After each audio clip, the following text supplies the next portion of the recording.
साप मोठा होतो तर ते पट्टे जे आहेत ते पूर्ण नाहीसे होऊन जातात. तुम्ही बघू शकता याच्यावर पट्टे नाहीत कारण आता हा मोठा झाला.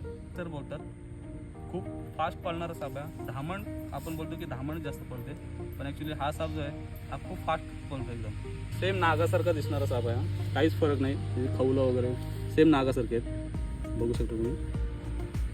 फरक ह्यात एवढंच आहे की ह्याला फण नाही आहे. जसं नागाला तुम्ही बघू शकता की आता नागाने हा फण काढला, बघू शकता तुम्ही. नागाने फण काढला आणि ह्या सापाने फण नाही काढला, पण दिसायला सेम दिसतात त्यांची जी खवलं कलर. तर ह्या सापाला आपण आता कोणतीही इजा न करता त्याला आपण जंगलात सोडून देऊया.